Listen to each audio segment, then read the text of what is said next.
Hello दोस्तों, स्वागत है आप सभी का हमारे इस यूट्यूब चैनल में। तो आज के इस वीडियो में हम लोग स्पेशल चीज़ सीखने वाले हैं। जैसा कि आप लोग को पता होगा कि इंटर बोर्ड 2022 का एग्ज़ाम काफ़ी नज़दीक है।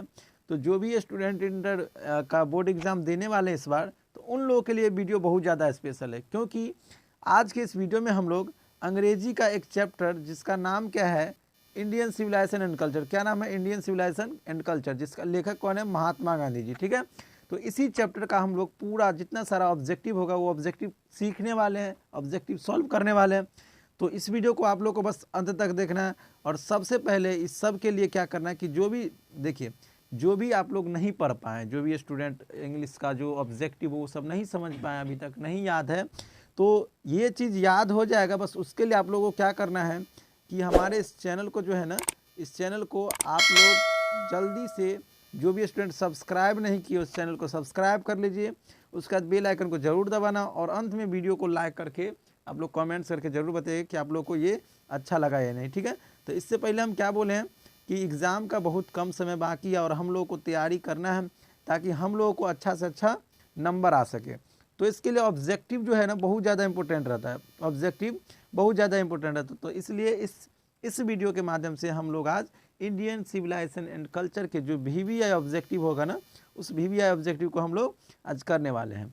तो बस आप लोग इस वीडियो को शुरू से अंत तक देखिएगा और आप लोगों को यदि ये वीडियो समझ में आ जाए, ऑब्जेक्टिव अच्छा लगे, तो आप लोग क्या कीजिएगा, इसको शेयर भी कीजिएगा। ठीक है, इस वीडियो का जो पहला नंबर क्वेश्चन है वो क्वेश्चन क्या है, तो ध्यान से सुनना है।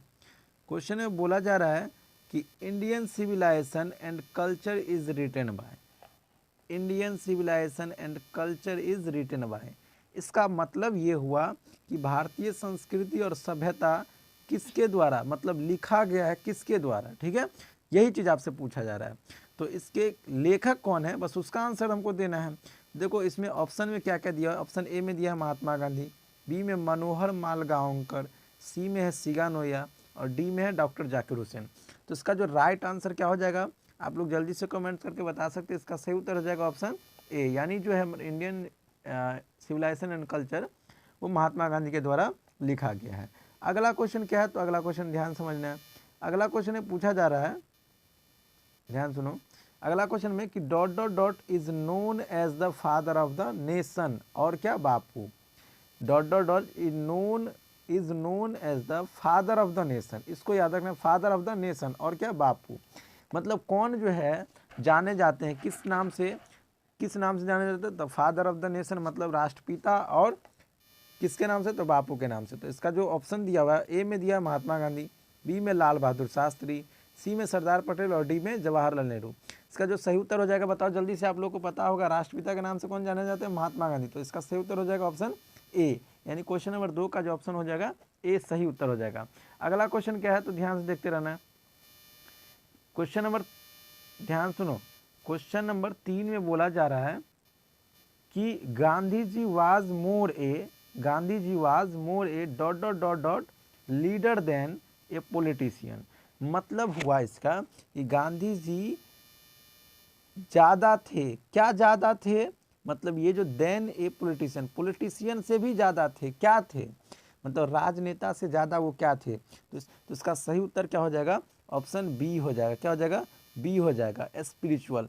मतलब गांधी जी जो है वो स्पिरिचुअल लीडर ज़्यादा थे, किससे, तो देन ए पॉलिटिशियन से। ठीक है, पॉलिटिशियन से वो ज़्यादा क्या थे, स्पिरिचुअल लीडर थे, इसको याद रखना है। आगे क्वेश्चन है, ध्यान समझते रहना है।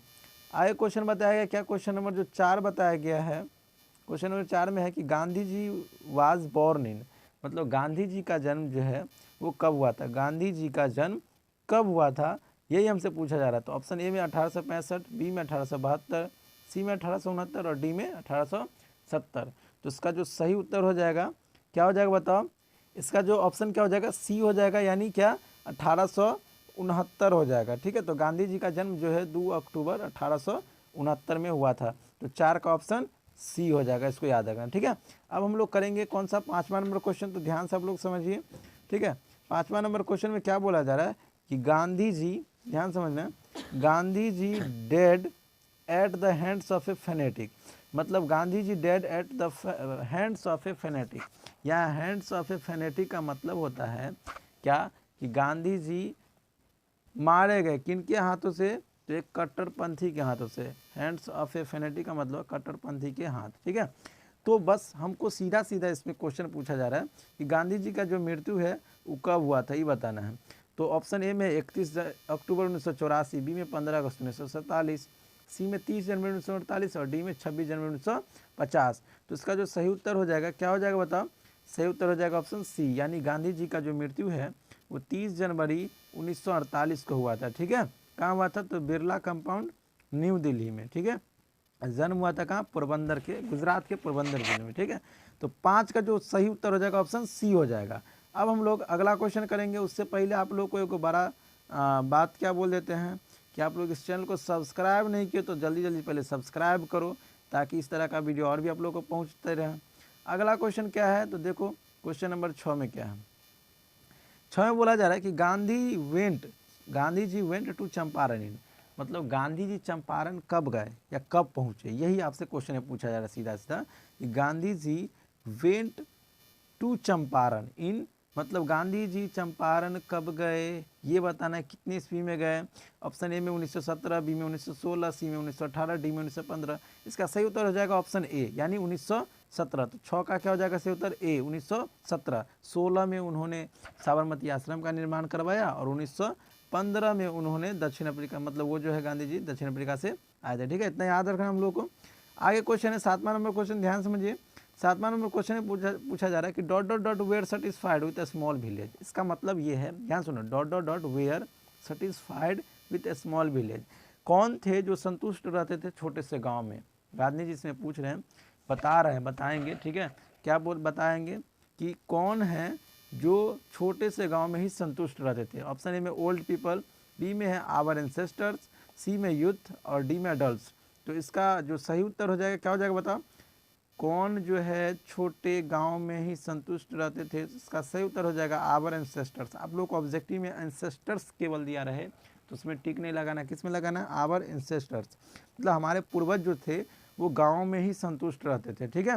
तो 7 का क्या हो जाएगा, ऑप्शन बी हो जाएगा आवर एंसेस्टर्स। अगला क्वेश्चन हम लोग करते हैं, ध्यान सुनते रहना बहुत इजी क्वेश्चन है।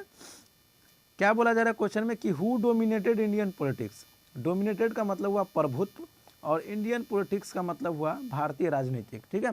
तो who dominated Indian politics from 1915 to 1948। क्या बोले हैं, हु डोमिनेटेड इंडियन पॉलिटिक्स, भारतीय राजनीतिक पर प्रभुत्व बना रहा 1915 से 1948 तक, किसका, जवाहरलाल नेहरू, सरदार पटेल, सी में एम गांधी यानी महात्मा गांधी, डी में सुभाष चंद्र बोस, ठीक है। इसका सही उत्तर क्या हो जाएगा, आप लोग सभी को पता होगा, नहीं पता होगा तो जान लो कि प्रभुत्व बना रहा किसका, 1915 से लेकर 1948 तक भारतीय राजनीति पर। तो सही उत्तर हो जाएगा ऑप्शन सी, यानी क्या, महात्मा गांधी। तो 8 का ऑप्शन क्या हो जाएगा, सही सी हो जाएगा, ठीक है। अगला क्वेश्चन क्या है, तो ध्यान समझना। क्वेश्चन में क्या बोला जा रहा है, क्वेश्चन में बोला जा रहा है क्या कि civilisation is the state of development of a. Civilisation is the state of development of a, मतलब सभ्यता जो है वो किस चीज़ के विकास के लिए सोचता है, ठीक है। ध्यान समझिए, ये सिविलाइजेशन जो है मतलब सभ्यता जो होता है वो किस चीज़ के, किसके विकास के लिए सोचता है, किसके विकास के लिए, ठीक है। तो आप लोग इसका सही उत्तर क्या हो जाएगा, ऑप्शन ए में है पीपुल, बी में एनिमल, सी में बर्ड और डी में नॉन लिविंग थिंग्स। मतलब सभ्यता जो है किसके बारे में सोचता है, किसके विकास के लिए, तो पीपुल के लिए, मतलब आदमी के लिए, कि क्या बोलते हैं, जानवर के लिए या पक्षी के लिए या जो निर्जीव वस्तु है उसके लिए। इसका सही उत्तर हो जाएगा ऑप्शन ए, यानी पीपुल के लिए, क्या, लोगों के लिए सोचता है सभ्यता, ठीक है, विकास, लोगों के विकास के लिए। तो 9 का ऑप्शन क्या हो जाएगा, ए हो जाएगा, ठीक है। आप लोग को यदि कुछ समझ में नहीं आ रहा हो तो आप लोग कमेंट करके जरूर आप लोग हमको बता सकते हैं, ठीक है। अगला हम लोग क्वेश्चन करते हैं, 10वां नंबर क्या है, सबसे बड़ा ज़बरदस्त क्वेश्चन है ये, ठीक है। इस क्वेश्चन को ध्यान से याद रखना है। क्वेश्चन में पूछ रहा है कि माई एक्सपेरिमेंट्स विथ ट्रूथ, यही तो याद रखना है, my experiments with truth was written by. ये जो है मेरे सत्य के प्रयोग, इसका मतलब हुआ मेरे सत्य के प्रयोग, इसका ये जो है किसके द्वारा लिखा गया ये बताना आपको। तो मेरे सत्य के प्रयोग जो पुस्तक है, ये पुस्तक यानी आत्मकथा है, तो ये किसका आत्मकथा है, जवाहरलाल नेहरू का, मौलाना अब्दुल कलाम आज़ाद का या सरदार पटेल का, या डी में महात्मा गांधी का, ठीक है। तो इसका सही उत्तर हो जाएगा ऑप्शन डी, ये महात्मा गांधी का आत्मकथा है, ऑटोबायोग्राफी है, किसका, महात्मा गांधी का। तो आप लोग को याद रखना है कि माई एक्सपेरिमेंट्स विथ ट्रूथ जो है ये ऑटोबायोग्राफी है, किनका? तो महात्मा गांधी का ऑटोबायोग्राफी। तो 10 का सही उत्तर ऑप्शन डी हो जाएगा, ठीक है। 10 का क्या हो जाएगा? डी हो जाएगा, ठीक है। इतना याद रखना है आप लोग। अगला क्वेश्चन क्या है, ध्यान समझना है। क्वेश्चन में बोला जा रहा है, बहुत अच्छा क्वेश्चन है। क्वेश्चन में बोला जा रहा है कि the western civilization has the tendency to privilege. मतलब ये हुआ कि वेस्टर्न सिविलाइजेशन मतलब पश्चिमी सभ्यता। तो पश्चिमी सभ्यता जो है, टेंडेंसी का मतलब हुआ कि प्रोत्साहन, बढ़ावा देना, ठीक है। तो वेस्टर्न सिविलाइजेशन जो है किसको बढ़ावा देता है, किसको प्रोत्साहन देता है? तो ऑप्शन इसका जो सही उत्तर हो जाएगा क्या हो जाएगा?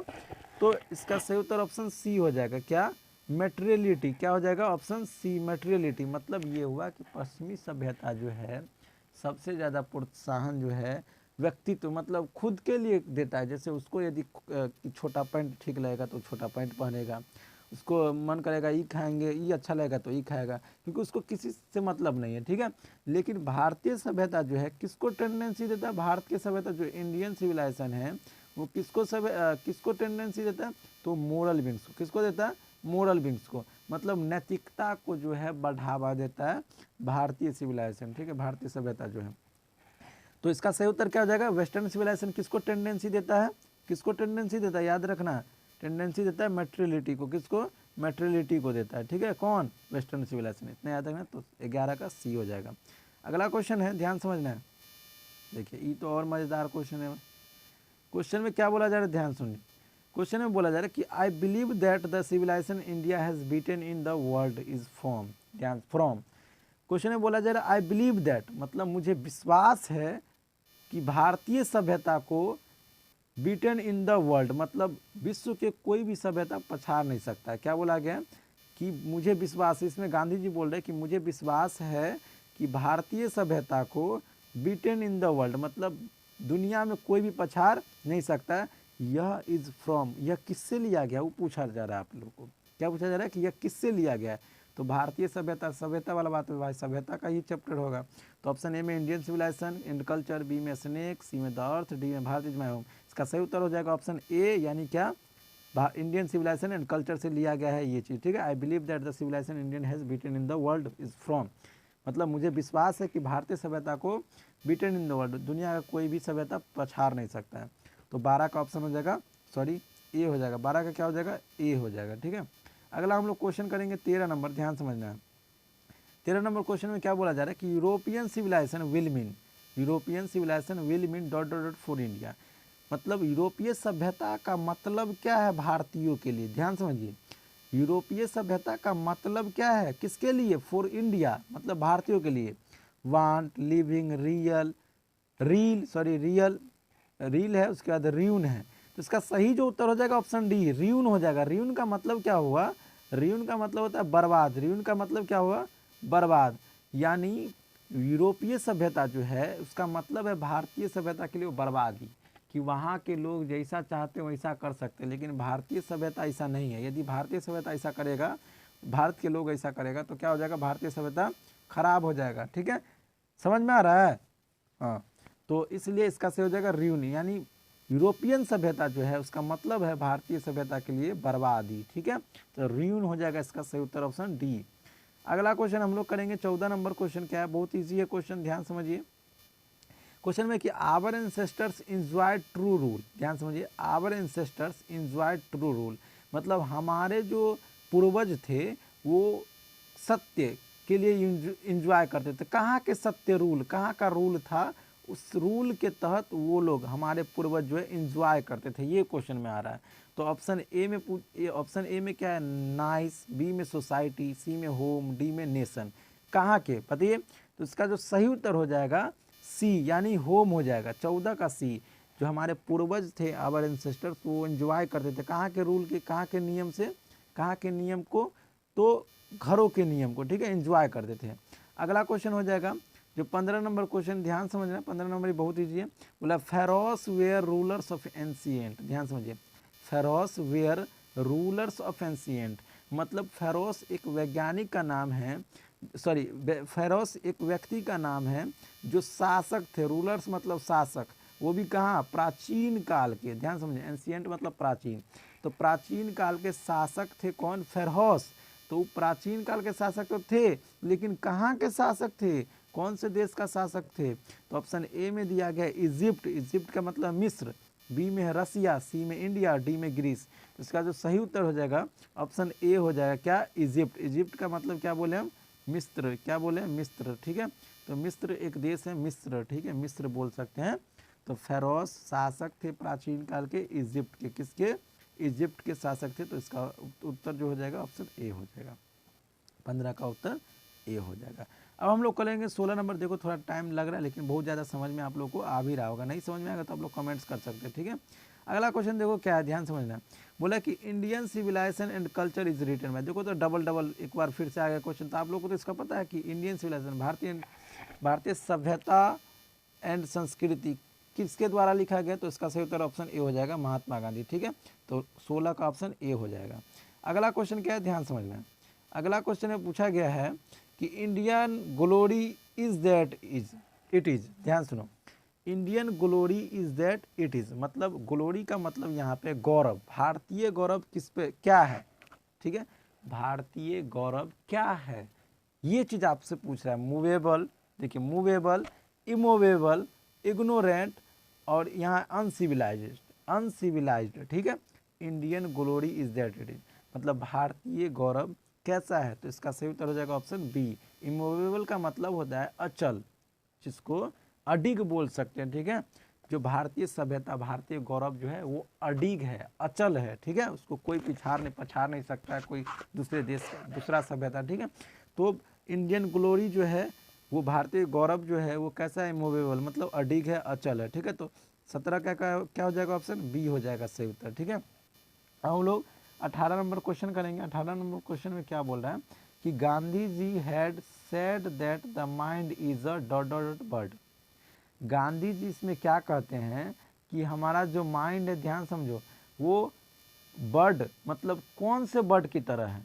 हमारा जो माइंड है वो किस बर्ड की तरह, कौन से पक्षी की तरह है? तो रेस्टिंग, फ्लाइंग, रेस्टलेस, चिरपिंग। मतलब क्या है इसका? मतलब क्या बोला है? गांधी जी बोल रहे हैं, कहते क्या है कि mind is a dot dot bird, हमारा जो माइंड है, दिमाग है, वो किस पक्षी की तरह है? तो ऑप्शन इसका क्या हो जाएगा? सही ऑप्शन क्या हो जाएगा इसका? तो हो जाएगा रेस्टलेस, सी का रेस्टलेस। मतलब रेस्टलेस का मतलब क्या हुआ कि हमारा जो दिमाग है ना वो बेचैन चिड़िया, रेस्टलेस बर्ड का मतलब है बेचैन चिड़िया की तरह, कि हम लोग जितना भी कमा लेते हैं फिर भी हम लोग संतुष्ट नहीं हो पाते हैं, मन करता है कि और हम कमाएं। जैसे चिड़िया जो होती है, बेचैन चिड़िया, वो कभी भी सोचती नहीं है कि हम इतना ही पे उड़े, सोचती है कि और ऊपर हम उड़े, ठीक है। तो इसलिए हमारा जो दिमाग है, इसमें गांधी जी बताएं कि हमारा दिमाग कैसा है? तो रेस्टलेस दिमाग है। कैसा दिमाग है? रेस्टलेस दिमाग है, ठीक है। बेचैन, सॉरी, रेस्टलेस बर्ड की तरह, मतलब बेचैन चिड़िया की तरह है। अगला क्वेश्चन जो 19 नंबर है, सेकंड लास्ट क्वेश्चन, ध्यान समझना। क्या क्वेश्चन है? बोला कि dot dot was a spiritual leader than a politician. इस शुरू में हम लोग क्वेश्चन किए थे, बस उसको थोड़ा उल्टा दिया है। Dot dot dot was a spiritual leader than a politician, मतलब कौन जो है स्पिरिचुअल लीडर थे, मतलब आध्यात्मिक नेता थे, किससे? तो राजनेता से अधिक, राजनेता से अधिक आध्यात्मिक नेता थे कौन? तो इसका आप लोग को बताना है, क्या बताना बताओ? कि ऑप्शन ए में दिया गया है जवाहरलाल नेहरू, बी में सरदार पटेल, सी में सुभाष चंद्र बोस और डी में महात्मा गांधी। तो सही उत्तर क्या हो जाएगा इसका? महात्मा गांधी, ठीक है। ज़्यादातर क्या इसमें जितना सारा आंसर होगा वो महात्मा गांधी से रिलेटेड क्वेश्चन है, तो वही आंसर हो जाएगा। तो 19 का जो है ऑप्शन डी हो जाएगा सही उत्तर। महात्मा गांधी जो है स्पिरिचुअल लीडर अधिक थे पॉलिटिशियन, राजनेता से, ठीक है। अगला क्वेश्चन जो हम लोग, सॉरी सेकेंड लास्ट, अब सेकेंड लास्ट क्वेश्चन 20वां नंबर क्वेश्चन है कि ट्रूथ एंड नॉन वायलेंस, ध्यान समझना, truth and non violence were the chief dot dot dot of Gandhi ji. मतलब ये कि सत्य और नॉन वायलेंस का मतलब अहिंसा, सत्य और अहिंसा जो थे वो मुख्य dot dot dot Gandhi ji, मुख्य क्या था गांधी जी का? सत्य और अहिंसा जो है था जो गांधी जी का, वो मुख्य रूप से, चीफ मतलब मुख्य, क्या था किसका? गांधी जी का। तो बुक्स था, किताब था, कि ऐसे निबंध था, कि कल्चर संस्कृति था, डी वेपन्स मतलब हथियार। तो गांधी जी का जो मुख्य हथियार था वो क्या था? Truth and non violence. क्या? ट्रूथ एंड नॉन वायलेंस, सत्य और अहिंसा जो मुख्य हथियार के रूप में गांधी जी काम करते थे उसका, ठीक है। इसका सही उत्तर जाएगा ऑप्शन डी हो जाएगा, यानी 20 का सही उत्तर क्या हो जाएगा? Option D weapons, truth and non violence Gandhi ji का मुख्य हथियार था। अब हम लोग आज का लास्ट क्वेश्चन करने वाले हैं। क्वेश्चन क्या है, dot dot is known as the father of the nation और बापू। फिर से double double question, dot dot is known as the father of the nation और बापू, मतलब कौन जो है प्रख्यात जाने जाते हैं फादर ऑफ द नेशन मतलब राष्ट्रपिता के रूप में और बापू के रूप में। तो इसका जो सही उत्तर सब जानते हैं, सभी स्टूडेंट जानते हैं, थोड़ा आप लोग जवाब दीजिएगा कमेंट्स करके, ठीक है। इसका सही उत्तर हो जाएगा महात्मा गांधी। क्या हो जाएगा, महात्मा गांधी का। इसका हो जाएगा ए सही उत्तर, ठीक है। महात्मा गांधी जो है फादर ऑफ द नेशन यानी राष्ट्रपिता और बापू के नाम से भी जाने जाते हैं। तो यहाँ पे हुआ अपने लोग का क्वेश्चन खत्म।